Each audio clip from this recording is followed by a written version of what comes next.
Nina va m'aider à faire une démonstration pour apprendre à notre chien à faire le beau. Alors là, je ne vous cache pas que les petits chiens vont avoir un gros avantage parce que pour eux, c'est beaucoup plus facile. Ils le font très naturellement et surtout, ils peuvent rester longtemps dans la position. Le grand chien n'est pas du tout capable de rester longtemps, hein, on ne se cache pas. Donc un grand chien, c'est à partir de 30 kg. Les moyens chiens, jusqu'à 20 kg, ils s'en sortent très bien aussi sur ces comportements-là. Mais le grand chien de plus de 30 kg, alors il va lui falloir une grande musculature et aussi beaucoup d'équilibre. Voilà. Alors, Nina a une belle musculature, mais l'équilibre n'est pas au rendez-vous. Donc, c'est un comportement qu'elle a eu une immense peine à faire pendant des années. Et donc, du coup, je vais profiter aussi pour vous montrer un petit peu comment j'arrive à travailler un petit peu un début de comportement. On commence à avoir une étape 2. Voilà. Du coup, je vais profiter de vous montrer. Puis, je ne voulais pas montrer ce comportement-là avec Artiste, tout simplement parce qu'elle a maintenant 9 ans. Et que ce n'est pas quelque chose de facile et que autant avant, elle pouvait tenir 10 secondes, autant maintenant, elle ne peut plus. Et je ne voulais pas lui demander physiquement quelque chose de trop difficile pour elle. Voilà. Alors, du coup, Nina, c'est toi qui vas m'aider pour cet exercice. Alors, là, on va utiliser le leurre. On va être obligé, hein, donc la récompense, parce qu'il va vraiment falloir motiver notre chien à monter son corps, ce qui n'est pas forcément facile.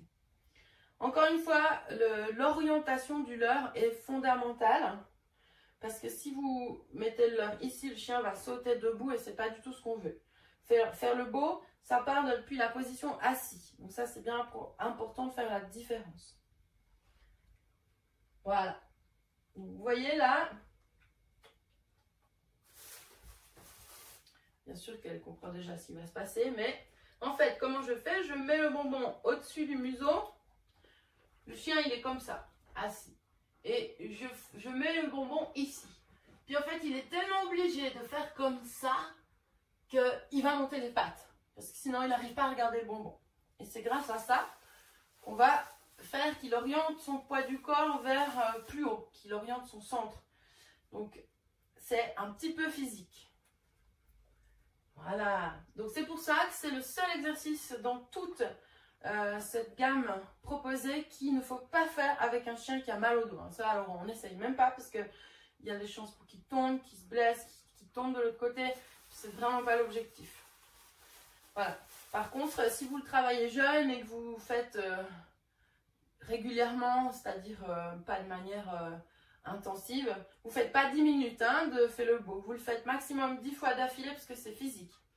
Et puis, c'est bien ma chérie, assis. Vous pouvez régulièrement le répéter pour qu'en fait, ça muscle vraiment tout au long de la vie de votre chien et que ça lui maintienne vraiment une bonne ossature, musculation et toutes les articulations qui sont stimulées. Et aussi, ça travaille beaucoup les muscles profonds des cuisses et des abdominaux.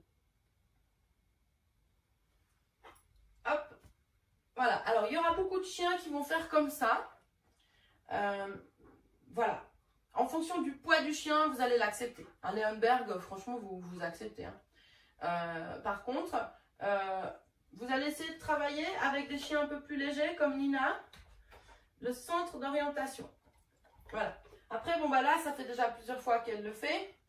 Donc, je vais vous montrer rapidement l'étape 2 parce que sinon, elle n'arrivera plus. Alors, essayez de bien travailler en face. Et puis, cibler le chien sur un tapis. Ça peut être aussi déjà, c'est important pour pas qu'il glisse hein, si vous le faites chez vous. Parce que un tapis antidérapant, bien sûr. Parce que ça, s'il glisse et qu'il se fait mal, après, il ne voudra plus le faire. Donc, c'est important de votre responsabilité de bien assurer sa sécurité. Du coup, vous le remettez bien droit sur le tapis pour pas qu'il glisse. Et puis, vous essayez donc à l'étape 2.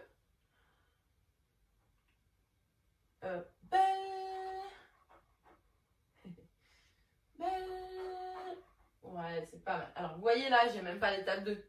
Parce qu'elle confond. Voilà. Donc, du coup, ça me renseigne tout de suite sur où est-ce qu'elle en est par rapport à ce trick. Elle n'est pas sûre d'elle. Donc elle confond, elle ne sait pas trop, voilà. Du coup, je suis obligée encore d'aider le chien. Et c'est pas non plus hyper gênant, hein. Vous pouvez très bien faire un joli truc. Nina, assis. Belle. Ah, ouais, mais alors attends, il faut monter un peu. Belle. Non, Nina. Belle. Voilà. Vous pouvez quand même avoir un joli petit mouvement, même si elle n'est pas super douée en équilibre. Voilà. Après, bon, moi j'ai toujours essayé d'insister un petit peu. Je pense qu'elle va finir par progresser. Mais comptez au moins pour les grands chiens comme ça, un minimum de 6 mois de musculature. Et puis là, 6 mois, il faudrait vraiment que vous le demandiez tous les jours pour que le chien vraiment il arrive à avoir une position suffisamment longue. C'est bien, Lina. Ouais, t'es sage. Alors, je vais juste vous montrer la différence.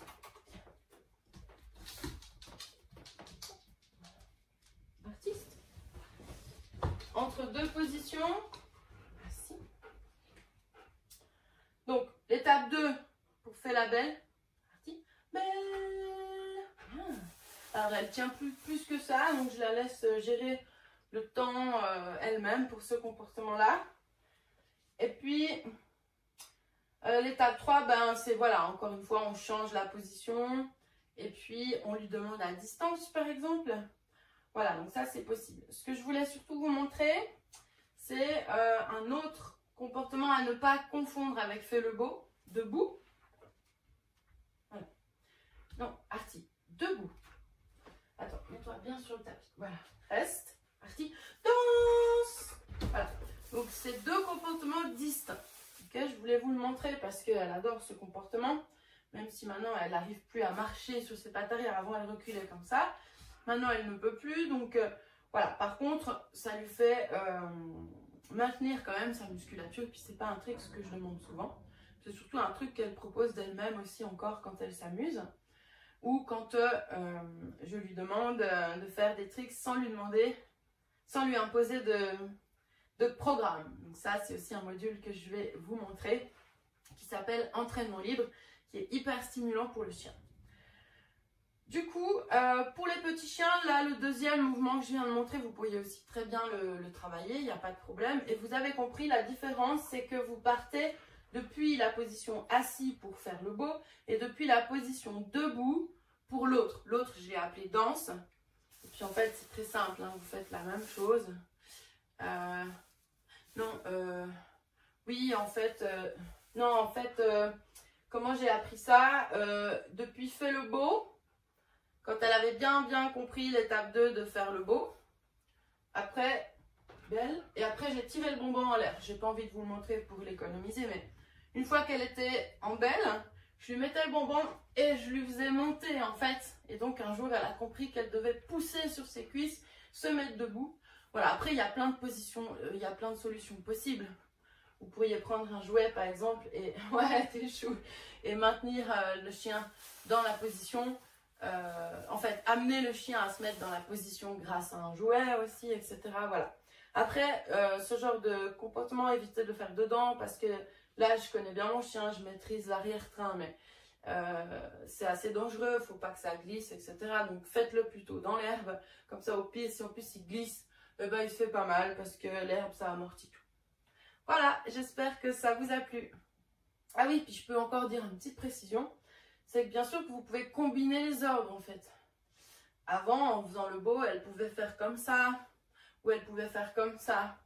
Voilà, donc là, je ne veux pas vous montrer spécifiquement parce que elle est plus en état de le faire. Je ne voudrais pas la fatiguer outre mesure, mais vous pouvez combiner les ordres une fois qu'ils sont vraiment bien acquis.